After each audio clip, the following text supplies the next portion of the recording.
আসসালামু আলাইকুম বন্ধুরা, কেমন আছেন? আমি এনাম। আশা করি সবাই ভালো আছেন আরকি।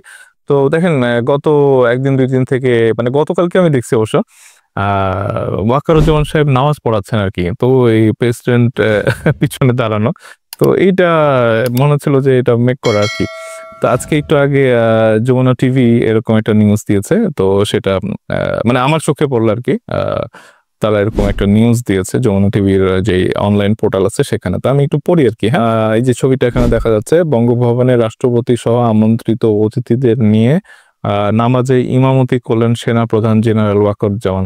তো দেখেন উনি আসলে যে বক্তৃতা বা অন্যান্য সময় তাকে যে ক্লোজ তার যে ভিউটা দেখেছি আরকি। তা আপনারা দেখবেন যে তার চোখগুলো একটু ফোলা, ফোলা থাকে। তারপরে হচ্ছে যে দাঁতগুলি একটু কালচে, কালচে থাকে। তো অনেকে বলেন আরকি যে উনি মানে ড্রিংক করেন কিনা এরকম। তো এটা না জেনে আসলে মানুষের চরিত্র স্খলন করাটা ঠিক না। মানে বিনাকিদা যথেষ্ট তার উপরে একটা, উনি তো আসলে বাংলাদেশের একটা ইনস্টিটিউট, মানে সেনাবাহিনীর যে একটা ইনস্টিটিউট তা না। আমি নিজেও ৫ই আগস্টের পরে ওয়াকারুজ্জামান সাহেবের উপরে অনেক ক্রিটিসিজম করেছি যে কেন আওয়ামী লীগের বন্দীদেরকে রেখে ছেড়ে দেওয়া হলো আরকি। এবং কিছু জায়গাতে উনি সেনাপ্রধান মানে ভারতের যদি সেনাপ্রধান বলে যে না উনি মানে ওয়াকারুজ্জামান সাহেবের সাথে বৈঠক করেছেন, তাহলে বুঝতে হবে যে মানে ওয়াকারুজ্জামান সাহেবকে ছোট করার জন্যই কিন্তু এটা প্রচার করা আরকি। তো এটা আমরা বুঝতে পারি পিনাকি তারা কেন বুঝতে পারে না, এটা বোধগম্য না আরকি। তো অনেকে বলতেছিলেন যে উনি কতটা মানে দেশের মানুষ হবে বা দেশপ্রেমী মানুষ হবে, বা উনি আওয়ামী লীগের পক্ষে চলে যাবে কিনা, এবং হাসনাত আব্দুল্লাহর যে কথাবার্তা এবং ফুয়াদ সাহেবের যে রাতে তুলে নিয়ে যাওয়া সেনাবাহিনী, এগুলা নানা রকমের মিথ্যা প্রোপাগান্ডা এগুলো দেখেছি। এবং ফুয়াদ সাহেব, ব্যারিস্টার ফুয়াদ সাহেব উনি যেভাবে চিৎকার চেঁচামেচি করেছেন আরকি, যে উনি বলেছেন, সঠিকটাই বলেছেন যে পাকিস্তানের সেনাবাহিনী কন্ট্রোল যে শাসন ব্যবস্থা সেই মানে আইয়ুব খান থেকে শুরু হয়েছে এখনো।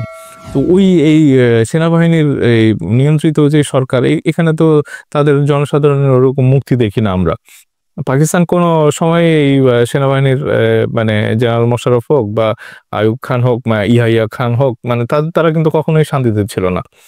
তো সেই দিক দিয়ে আমরা বাংলাদেশের সেনাবাহিনীকে ৫ই আগস্টে তাদের যে বীরত্বপূর্ণ আচরণ, সেটাতে অবশ্যই আমরা সাধুবাদ বা ধন্যবাদ জানাই। আমরা কৃতজ্ঞতা প্রকাশ করি এবং আমরা চাই যে বাংলাদেশে সেই জেনারেল জিয়া মানে শহীদ জিয়ার, উনি তো বাংলাদেশের মানে আইকন আরকি। বাংলাদেশের স্বাধীনতার ঘোষক তিনি আরকি।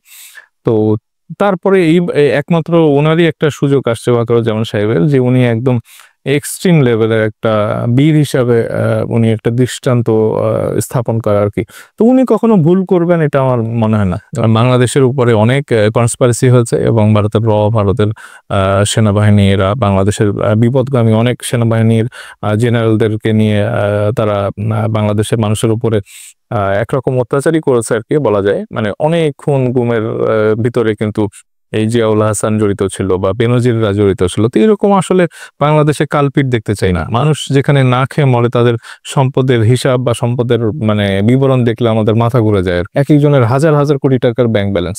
তো এটা কিভাবে সম্ভব? একটা গরিব দেশ, এখন পর্যন্ত বাংলাদেশ মানে আমাদের যে ফরেন রিজার্ভ এটা $20 বিলিয়ন ওই ঘুরে ফিরে গত ৭ মাস ৮ মাসে আমরা একই জায়গাতে অবস্থান করতেছি। যদিও অনেকে বলে যে না বাংলাদেশের ফরেন রেমিটেন্স আসতেছে বা গার্মেন্টস এরও এক্সপোর্টেরও 13% গ্রোথ হয়েছে। তো এগুলা থেকে আসলে আরো ব্যাপক হারে বাংলাদেশের এগিয়ে যাওয়া উচিত আরকি।